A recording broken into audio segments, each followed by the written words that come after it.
Hello, everybody. It's Dr. Rick Wallace. I am dropping in on you to share something with you that I hope will not only inspire you or encourage you, but provide you with foundational principles that will help you take some powerful steps in achieving the things in life that you not only desire to achieve, but things that you are literally designed and equipped to achieve. What I want to talk with you about briefly this morning,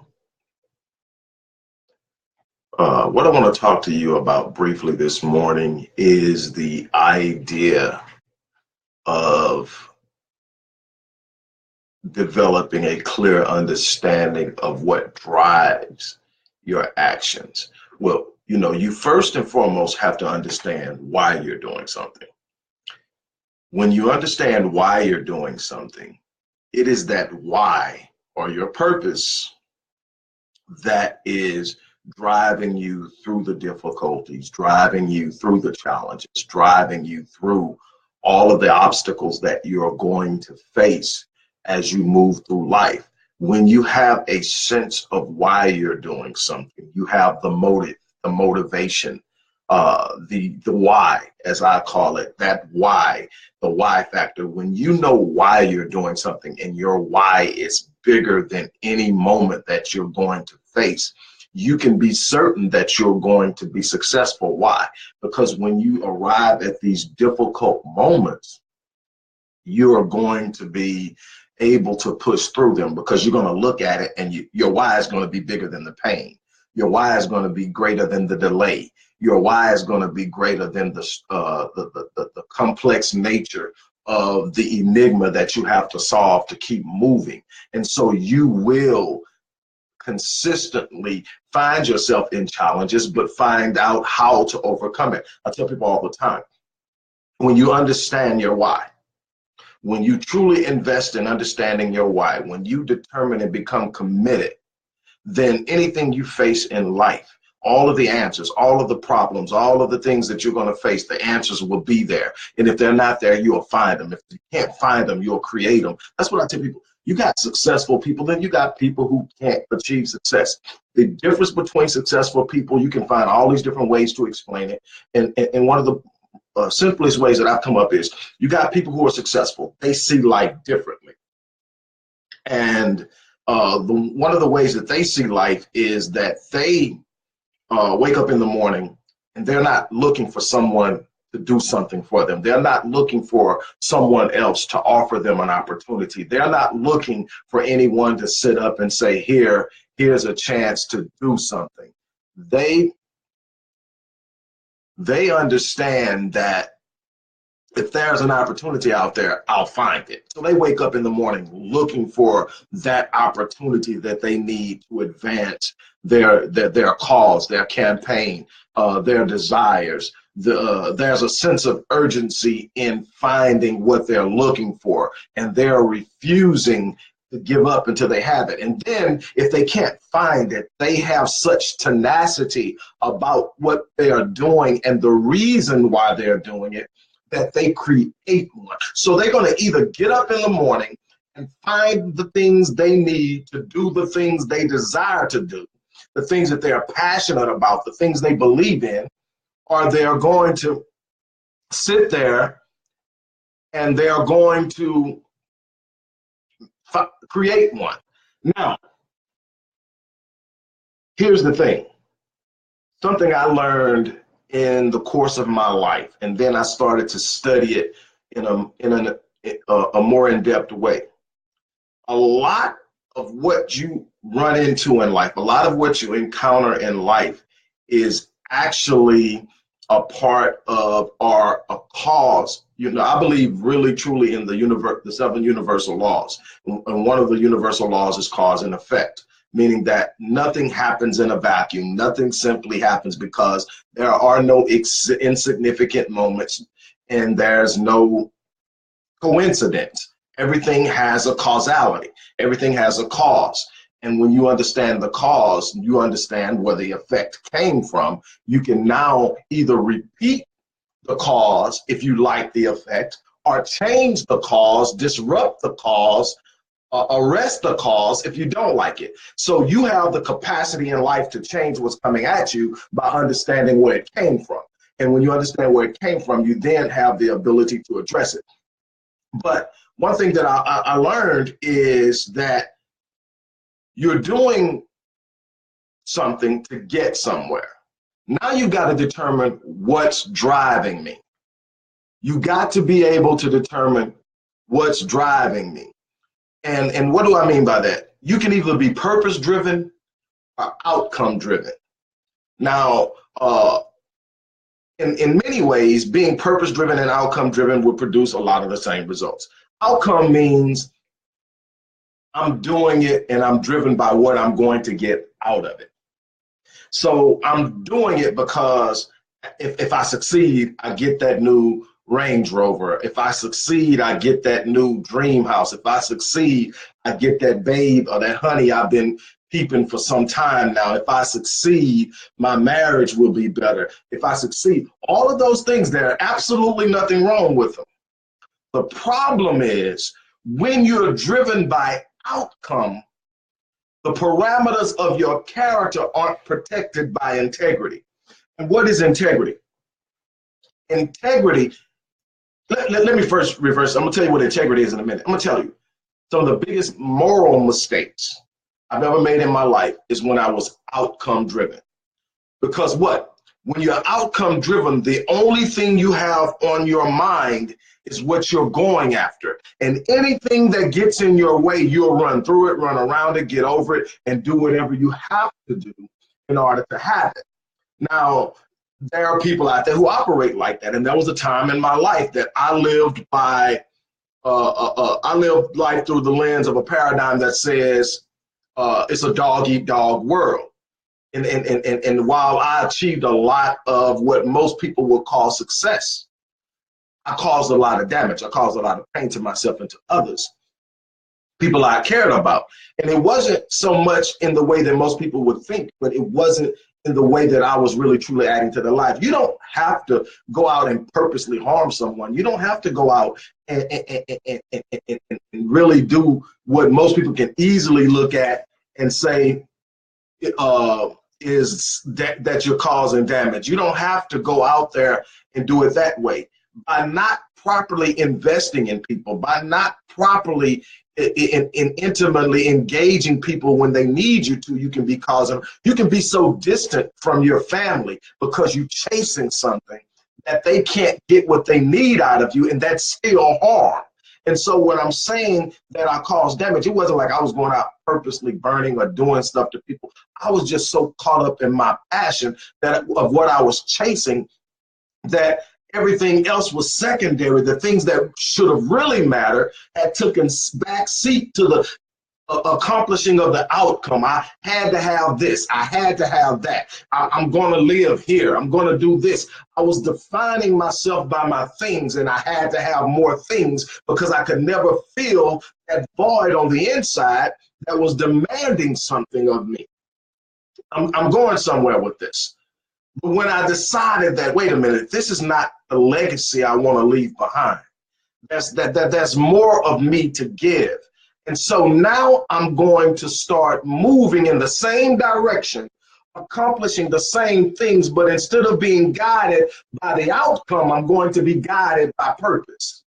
Now, see, when you guided by purpose, there are automatically parameters that demand certain things of you and how you are going to behave and how you're going to carry yourself and how you're going. And see, when you're driven by purpose, the very nature of our existence is selflessness, not selfishness. Selfishness is something we're trained and given. It's something that we're not grown, we haven't grown out of in the infancy of our mental maturation. We have still not really truly gained any ground if we are acting selfishly. If everything is about what I'm getting and there's never a visitation into the things that I'm giving, then I haven't grown. I'm still sinking into self. There's this egocentricity, narcissistic mindset that's all about me. It's when you decide to be purpose driven that you understand that it's not about you,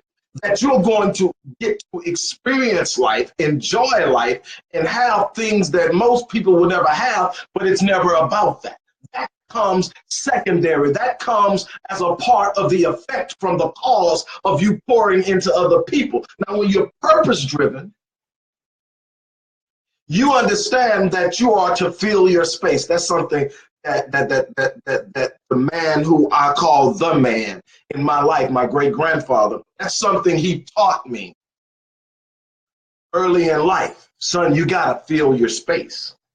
I'm like, Daddy, what do you mean? He means that you should never enter into a situation with an individual or a group. You should never walk into a room and the people in the room be the same way as you found them or worse. You should never encounter someone and take it as a casual encounter. Your goal should be that when you encounter someone, that you leave them in a better situation than you found them, that you plant a seed of hope, plant a seed of expectation, plant a seed of possibility, that you leave them believing that they are not as bad off as they first thought they were.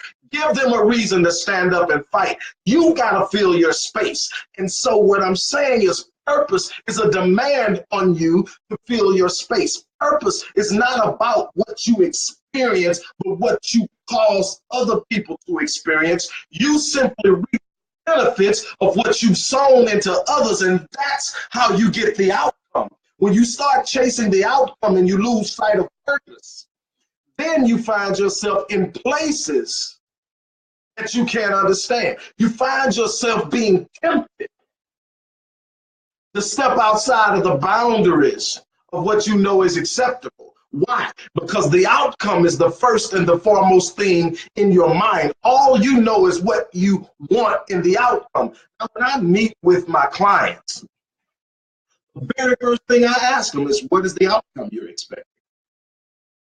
Now, I ask that because that's the first thing on their mind. When they thought, I want to go to Dr. Wallace, I want to go work with someone at the Visionetics Institute, I want to work with someone at Master Fitness 21, I want to get my life in order, I want to do this. When they decide that they want to come sit down in front of me, or they want to pick up the phone and call me and deal with me, or do a video call, or however I engage them, when they decide that, they have a sense of an idea of the outcome they're looking for. If they didn't, they wouldn't reach out. There's something they're expecting me to help them get. Now, I want to know what that is. Not because that's what we're going to be chasing.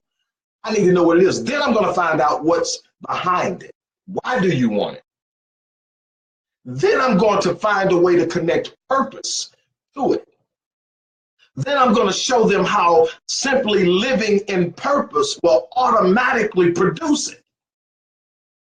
See, whether it's a better relationship with your wife, whether it's a better relationship with your children, whether it's growing your business, whether it's building wealth, whether it's getting that car you've always wanted, all of those things are simply outcomes.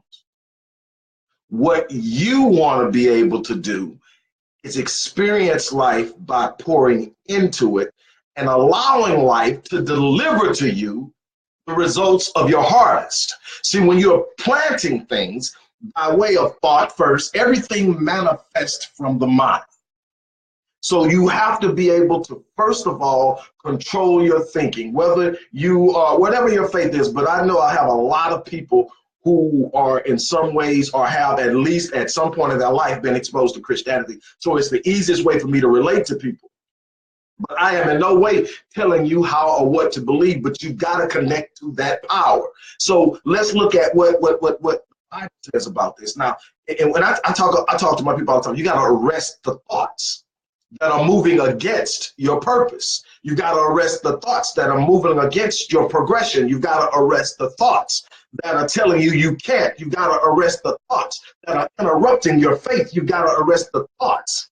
And what am I saying to them? I'm saying the same thing that Paul said I believe it's in 2 Corinthians 10, beginning at chapter 3, says, well, the weapons of your warfare are not carnal, but mighty in God for the pulling down of strongholds. Now, everybody has these strongholds in their lives, these things that they think they can't get past, these things that are bigger than them because they perceive them to be bigger. It's your reality. The truth of the matter is reality is dynamic, and it comes through the lens of perception. It is what you see in the reality that gives reality its power. You have the power through your thought processes to change it. What does he say? He says that the weapons of your warfare are not carnal, but mighty in God for the pulling down of strongholds. So there's absolutely nothing that can be in front of you that you don't have the power to overcome when you know how to guard your thoughts, manage your thoughts, arrest negative thoughts, take them and dismiss them. Then he says, casting down arguments and every high thing that exalts itself against the knowledge of God. Now, you can take that and you can put it into a number of different contexts. Anything that's moving against your idea of your purpose, of your passion, of where you're headed, of your goals, of your ideals, anything that's moving against it, you have a right to cast it down. You have a right to speak against it. You have a responsibility, as a matter of fact, to speak against it, to hold it at bay with thoughts of what you believe to be your purpose, your passion, your destiny, your direction. You have a responsibility to sit up and say, that's not my destiny. You have a responsibility to say that that will not stop me. You have a responsibility to say, if I can conceive it in my mind, then I can have it. And I mean, absolutely anything that you can convince yourself of, you can have it. If it's something you don't have, it's first and foremost, you have some limiting belief inside of you that tells you that you can't have it. Some of you don't believe you can have it because you didn't know your father. Some of you don't believe you can have it because your worth has been attacked, because you were abused as a child, sexually molested as a child, a victim of incest.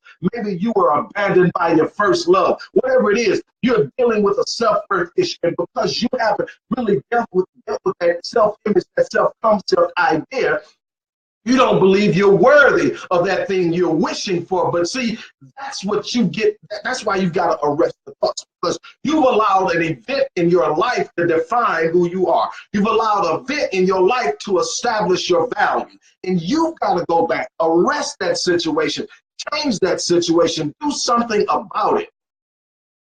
You are in control of your destiny. You are the master of your destiny. You are the one that has been given the reins of the direction you will take in life. Now, there will be all types of influences coming at you. There will be all types of things that you're going to encounter. But you have the ability to discern, to dissect, to evaluate, to assess, and interpret what you're going through based on perception. When you are purpose driven, your purpose is immediately and directly and intimately connected to your identity. And what you identify with immensely impacts how you believe, what you move, and what you do. When you have a clear sense, a very clear sense of what it is you are here for.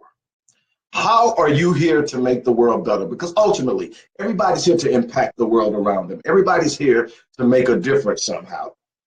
And so you have to ask yourself, in what way does my design tell me I can impact the lives of others?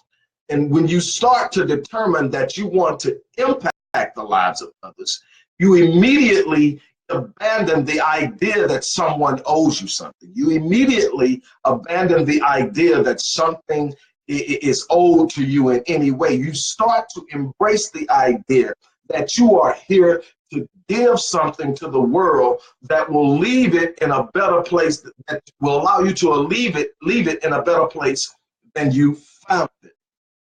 And that is the awesome idea of purpose is that it's connected to your identity. Your identity tells you that you're gifted. Your identity tells you that you have a purpose. Your identity says that you are a part of a design. And if you are a part of design, design demands purpose. It is no one designs anything without having a purpose for its design. So when you are a part of a design, when you look at the intricacy of which you are made, from the complex nature of your eyes will provide you with vision, and the mastery of your neurological makeup of your brain and your nervous system, and how all of these things work together. And when you learn how to bring your nervous system, your neurological makeup, your emotions, and your mentality into equilibrium, the power and the force and the feeling of well-being that you receive when you do that, or you experience when you do that, you start to understand that there has to be a design. You don't get this kind of specificity without design. You can't bring this type of specificity together out of randomness. It has to be order. And then when you learn that there's purpose in your design and that this life has purpose, then you start to understand that everything in life has order. Even when you perceive chaos, at its core center of consciousness is order. And you have the power and the capacity to bring order in chaos, because you are connected directly with the power source that designed you. I may be getting ahead of some of you, but I want you to really truly understand that when purpose is guiding you, you're connected with your identity, you're held in check from doing things and making decisions that will harm you and others, and you are focused and fixed in a way that will allow you to engage any challenge in life that you face and come out victoriously, because victory is a part of your destiny. That's why I never become frenetic and unglued no matter what I'm facing. Why? I'm built for this. It's in my design. It's in my spiritual and physiological DNA to win. I am going to come into a part of my life in which I'm going to overcome every obstacle. It doesn't matter when it's going to happen. And that's the thing. Because it doesn't matter when it's going to happen, I am able to experience delay without experiencing discouragement and disappointment. I tell people all the time that delay does not mean denial. It's a lot of people that go and they're going, they're driving, they're pushing, they're driving, they're pushing. That's the difference with purpose and outcome too. When you're pushing and pushing, and then all of a sudden you get to this place and it seems like you're not moving. It's not happening. You're waiting on it. You're waiting on it. And time is passing. And you're becoming more and more deflated, more and more discouraged, more and more disappointed, and you quit. It's right on the other side of delay that you find your breakthrough. It is when you are willing to push through, when there's absolutely no evidence of you being able to win, that you win. It's when you take yourself past pain, when you take yourself past hardship, when you take yourself past all of the doubt and everything else that everybody else is experiencing, and you determine within yourself that there's absolutely, unequivocally nothing that is going to make me quit on my vision, make me quit on my dream, make me quit on my destiny, make me quit on my purpose. I'm going to push through this thing. I'm going to break through it. I'm going to get to where I am designed to be. Outcome can produce some results, but it also comes with unnecessary hardships, disappointments. When you learn how to function in your purpose, all of the outcomes will automatically fall in line. When you stop worrying about the outcome and start living in purpose, when you stop worrying about what it is you're chasing and start living in the moment and the power of your purpose, all of those things will line themselves up. All you got to do is tell yourself, this is what I want. This is what I desire. And if it's good, if it's something that you can use that will be empowering to yourself, to your family, to your friends, to your community, to the world around you, it's coming. When you decide that, but you don't have to sit there and determine that you're going to just consistently make it happen. That's the hard road to the outcome. The easy road to the outcome is living in purpose. It's that casting down arguments and every high thing, you know, where everything's moving against you, but because you know who you are. That's something about identity that I can't totally really break down to you in a moment like this. We could talk about the power of identity for weeks, because at the source of it, when you understand who you are, you understand the value connected to your identity, to your purpose. And it's when you become aware of who you are, when you have a sense of identity, that's where you are actually first acquainted with your purpose. And when you get a sense of purpose, then purpose breeds passion. And passion is a force that's unstoppable. So that's the difference between doing something because you're fearful, doing something because you're angry, doing something because somebody else said you needed to do it, doing something because you feel you have to. But when you're being driven by passion connected to purpose, there's absolutely nothing anyone can put in front of you that can stop you. That, I mean, the idea, and I can't get it in enough. I can't express this enough. The importance of arresting thoughts that are contrary to what it is you say you want. So many of you are literally talking yourself out of the things you want and into the hardships you say you want to get out of. What you give your mind to is what you will eventually and ultimately and utterly experience. If you feel you're in a situation in which your finances need to be better, stop talking about what you don't have. Your brain is a servo mechanism. What does that mean? It means whatever you tell it you're focusing on, it's going to find every variation of it and put it in front of you. That's how people spiral out of control. And that's how people spiral out of control and go into depression. It's the same thing when people have a tendency to see everything in the positive. It's what you recall the most in your happenings. When I talk to people, and I talk to people who are successful, people who are always happy, and I talk to people who have a tendency to experience depression, experience feelings of being melancholy, and all of that. There are two different things. This group over here that's always upbeat has a tendency to forget pain and remember the good. These people over here have a way of finding everything that's wrong. It's the same way. When you got some people, think about it, you got some people that they are perpetually pissed off about something. It can be the best day of their life, and they're going to find something in that day to be pissed off about. It's in their mentality. It's how they're made up. It's how they're set up to go out and find what the heck is wrong so I can be mad about it. They identify with their temper.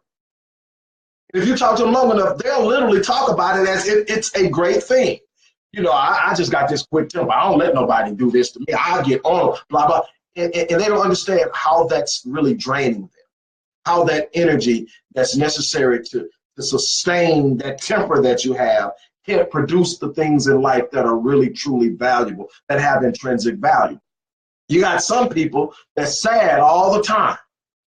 It could be a great day, but they're going to find that one thing that just didn't happen the way they wanted it to happen. And they're going to focus on that. And what you focus on produces the perception of your reality, and it starts to build up inside of you, and you perpetually live it.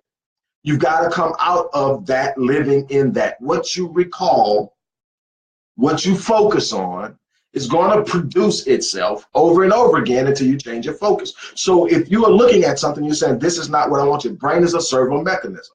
Whatever you tell it, the reticular activating system, whatever you tell it, it's now feeding the subconscious. This is what he wants to deal with. This is what he's about. If you're sitting up and saying, my marriage sucks, guess what you're going to always sit up and see? The things that suck in your marriage.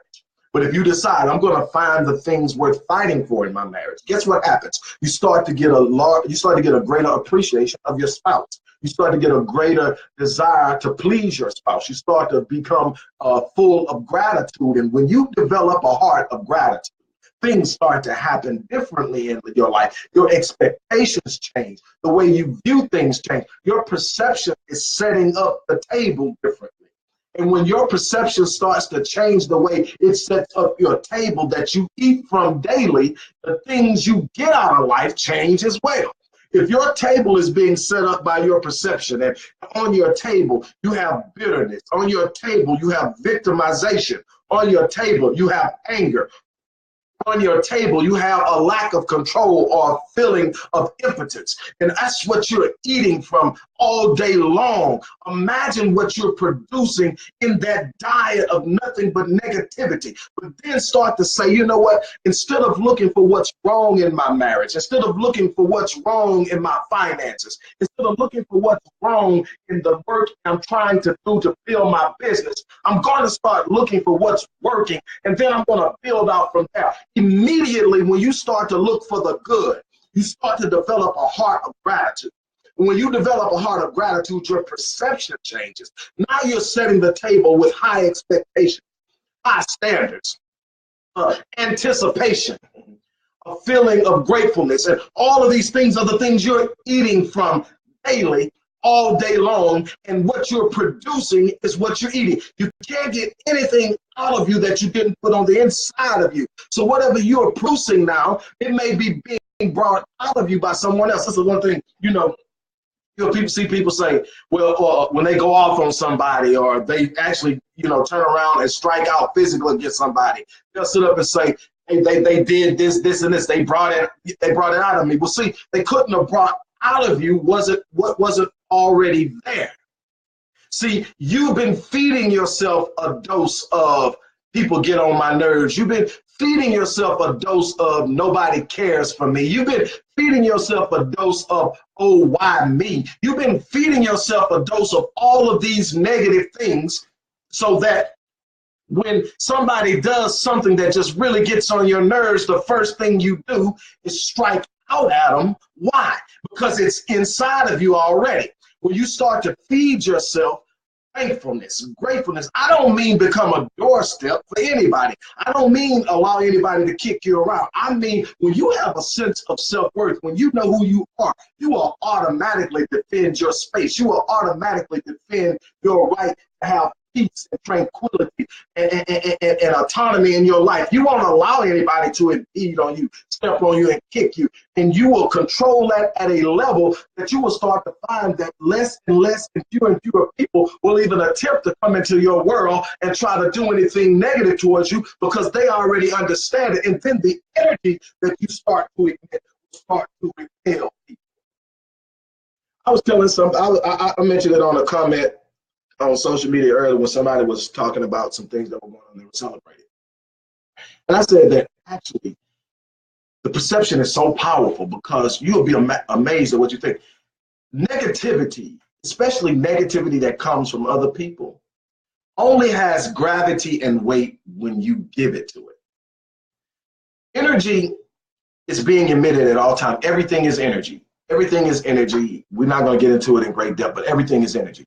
So you're always encountering and interacting with energy. And a lot of the ways that you control control the energy you interact with is by controlling your energy. Why? Because energy has frequency. Frequency creates vibration. And the level at which you vibrate changes the plane in which you engage. So if you got a lot of negativity, that's low vibration, that's low frequency. When you raise the standard of where you're vibrating at, you automatically eliminate a lot of the noise. You eliminate a lot of the negativity. But then second, when you're emitting an energy that is a certain state, it automatically repels, because why? Energy resonates with like energy. Energy attracts like energy. So if I'm emitting a consistent energy, there's just certain things that get to me. That was a point when I was telling the person on the post, that was a point in my life where I actually discovered something. There used to be a time when somebody said something negative about me, it bothered me. When people were talking about me or saying something about me, it bothered me. I thought that was something I could do to make everybody like me. But then I came up with a reality and started to understand that no matter what I did, I was never going to get everybody to like me. And the one thing I found out about trying to get everybody to like you is the more you try that, the more you lose yourself. the more you're trying to become what everybody else wants you to be. The first thing I had to learn was I got to be true to who I am. I got to be true to my purpose. I got to be true to my natural makeup, my personality, who I am, what I believe about myself. Now, that's going to attract some people. That's going to make some people feel good. It's going to make other people feel a certain kind of way, and that's going to have to be okay with me.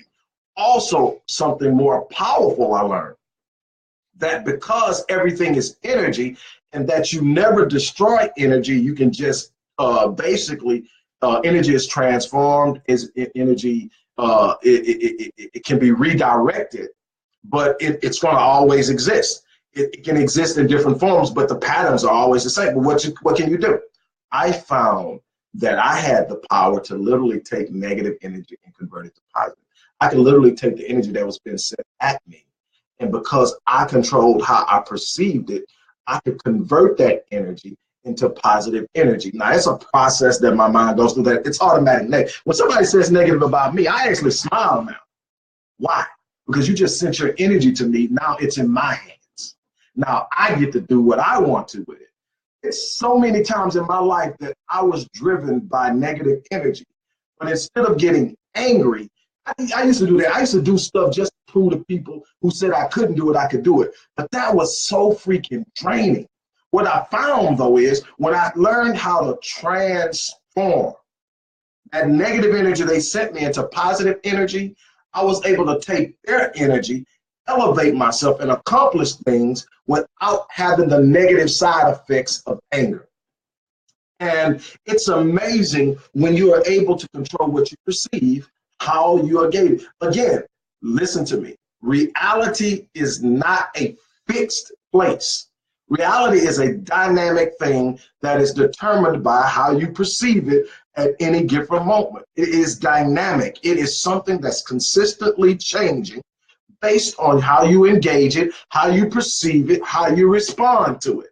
That's why you can get 50 people who experience the same thing and end up with different results. It's because their perceptions of it were different. How they responded to it were different. And so all of these things is a part of perception. Again, when you are aligned with your purpose, when you understand and truly understand the nature of your design, and you say, I'm going to start living life at the level of my design. I'm not going to acquiesce to the demands of mediocrity. I'm not going to acquiesce to the demands of average. I'm not going to try to fit in with everyone else, because I understand in fitting in, I lose a part of myself in becoming like everyone else. There are parts of me that are universal, in meaning that all humans have it, but that's not what separates me. What separates me is the uniqueness about myself. And I'm going to embrace that uniqueness, because that uniqueness is what gives me value. That uniqueness is what gives me a sense of direction. That uniqueness is what makes me necessary in this world. And I'm going to embrace that uniqueness, and I'm going to work through that uniqueness to make an impact in this world that I am the only one who can make it. I'm the only one who can make this type of impact, this way, this time, this place. I'm here for this very reason. And when you start to live life like that, you still get the outcome, but without all of the chaos, without all of the looking over your shoulder, without all of the regrets. Now we all have to learn. I've learned. I've made my mistakes. I've done things the wrong way. I haven't always, and I will continue to make mistakes. But I am hoping that as I grow and as I learn and as I embrace the idea of purpose at greater and higher levels each and every day, that the mistakes I make are fewer, and that I have the capacity to overwrite and correct every mistake that I make. That is the power of starting to embrace that innate power that you have inside of you.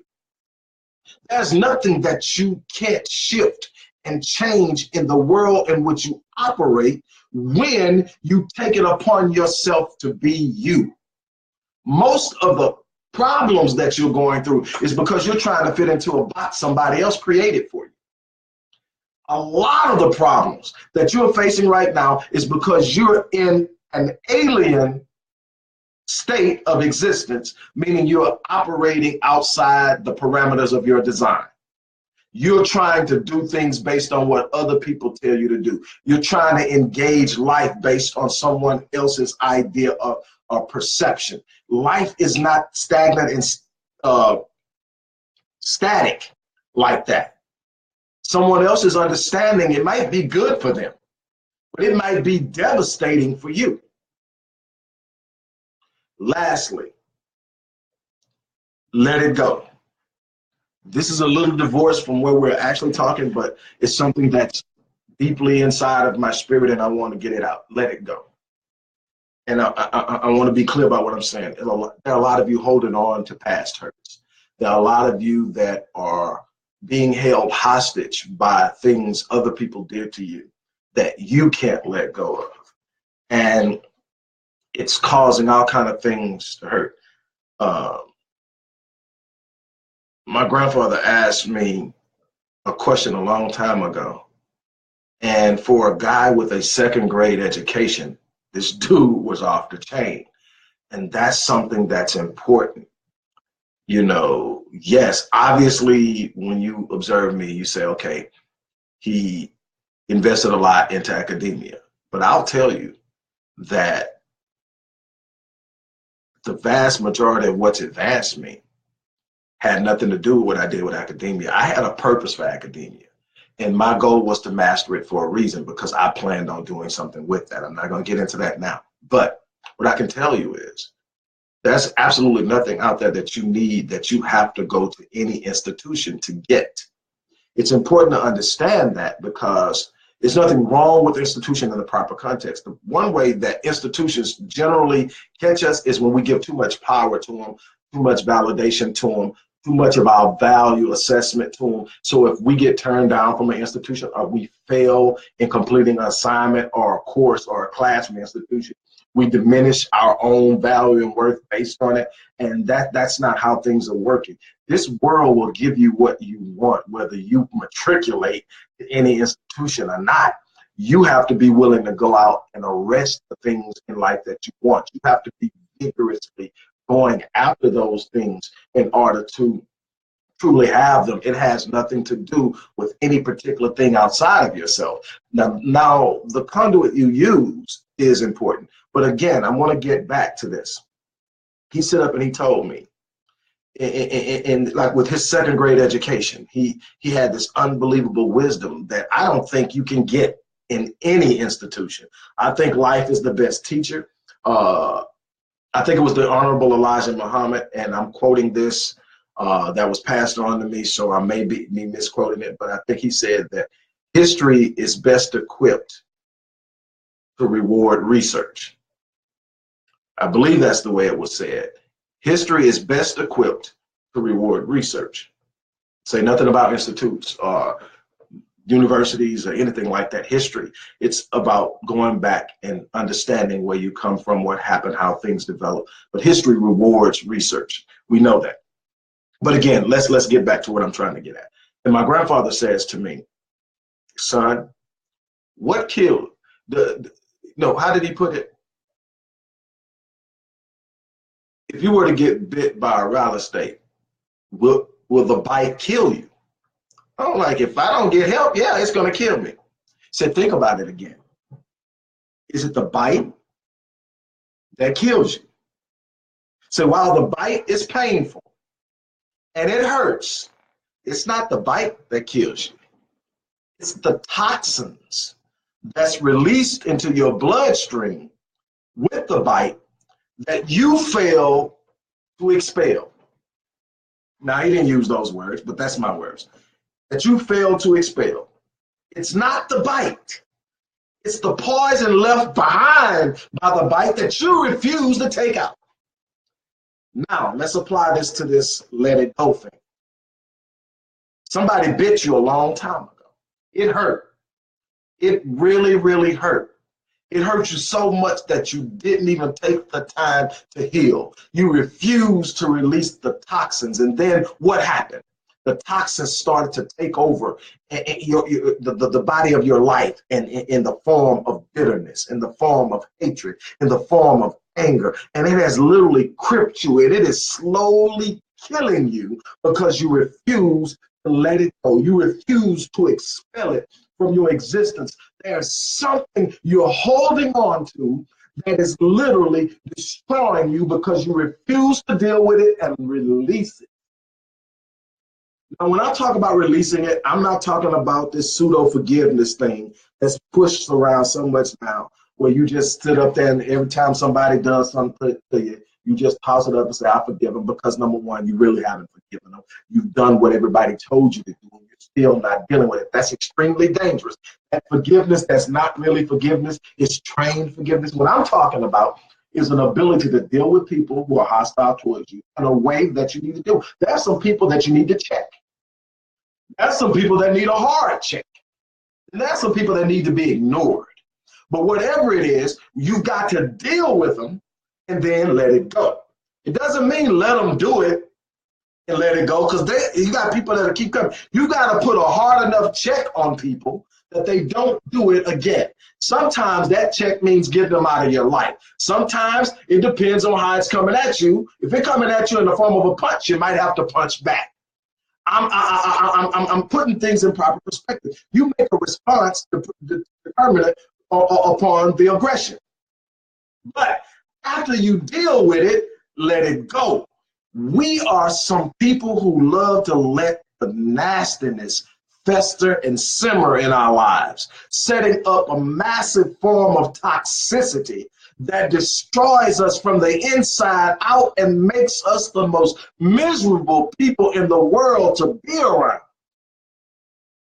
And we're constantly manifesting nothing but negative result after negative result because we're full of poison planted by a bite that happened a long time ago. It's time to cipher out the poison. It's time to reevaluate your existence. It's time to determine within yourself that there's purpose in your life. And when you understand that there's purpose in your life, things start to make sense. And you start to develop a philosophy or a sense of life about how you're going to approach life. My philosophy is built on the fact that I'm placed here with a purpose. And the very nature of that purpose is directing me towards a destiny that no one, absolutely no one, can stop me from achieving, which means that if anything comes to me or at me or approaches me from a negative perspective, I'm built for it. Why? Because destiny demands that I be built for it. Because if I'm going to reach my destiny, it can't stop me. And I live my life. I don't always have the answers when difficulty comes. I just know I'm built for this. That settles me long enough to fix my mind on determining the solution. But when I don't have a sense of purpose and identity, and I'm not aware of who I am, and I know that I'm built for this, I'm shaken when something comes. I become frenetic and unglued. I get into my fight or flight mode because that's the body's natural response to fear or threat. And now I am in a constant state of stress. And trying to figure out something while you're stressed out about it is very difficult because stress changes your perception. I could go on and on and on about this. I don't want to do that, but what I want to do is encourage you to take control of your life. Determine what it is you want in life. Be very, very specific. The more specific that you are, the more you can see it, the more you can taste it, the more you can smell it, the more you can hear it, the more you're able to move the universe on your behalf to bring it to you. You've got to be able to perceive it. There's something powerful. I'm going to share this with you, then I'm out. I got to share this. There have been a number of studies done that show something pretty dramatic. One thing is you got pessimist, realist, and dreamers. The pessimist and the realist. The pessimist sees the bad in everything. I don't care how good it is. The pessimist is going to find out and point out why it doesn't work. The realist is the person who is looking at things and saying, man, this is exactly what's happening right now, and this is going to be the outcome. This is going to be going on. What the research has shown each and every time, it's pretty crazy, is that the pessimist and the realist are far more accurate in describing any situation that they encounter in life. Whatever the situation is, a pessimist and a realist are far more accurate than a dreamer or an optimist. They see exactly what's happening, and they're going to have a more factual interpretation of what's going on.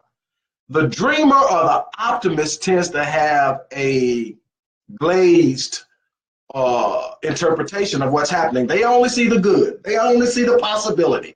They see it better than it really is, which is not, in fact, truth. If you're looking at truth through the eyes or the lens of factual presentation. But check this out. When studying the people who are most successful, the dreamers. Why?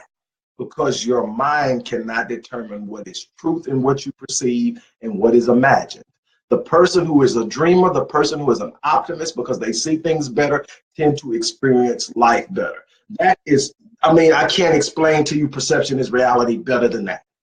It's not whether you can evaluate facts or not that's going to determine how your life is coming out. It's how you're going to sit up and interpret it.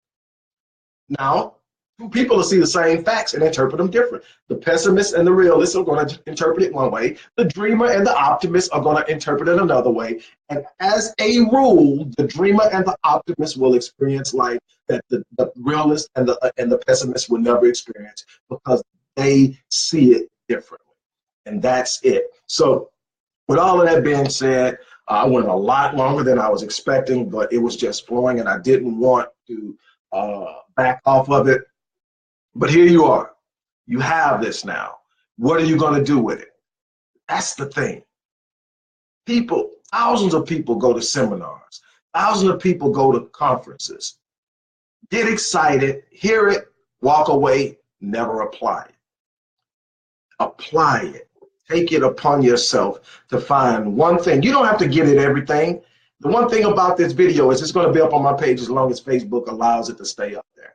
And I don't see any reason for them to take it down. And as long as I'm alive, it'll be up. So go back, watch it again. Find one thing. That's the other thing. We try to do everything. Find one thing. Say, I'm going to work on that. Work on it till it becomes a natural part of who you are. And watch how it naturally impacts your life. Then go back and look at it again. Watch it. Get something else out of it. And model other people who are doing exceptional and extraordinary things. Look at them and say, okay, what are they doing differently than I'm doing? Take it and model it over and over and over again until it becomes a natural part of you. You're developing habits through ritual. Change your rituals, change your habits, change your behavior, change your results. That's it for today.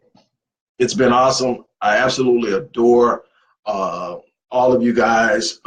There's so much inside of you. I don't know all of you. Some of you I've had some direct engagement with and have been totally floored and impressed by the capacity you have.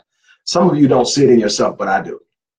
Others I don't know, but I just simply know that there's a genius inside of you. There's something waiting to come out of you and do exceptional and extraordinary things. The phenomenal life that you look at and see in a distance that and think you may never have, it's actually a lot closer than you believe, but you've got to embrace it. You've got to accept it, and you've got to expect it. When you do, life will never be the same. I absolutely love you guys. I'm out of here. I'm going to down E, and I encourage every last one of you to do the same thing. You guys have an awesome day. I'm out. Peace.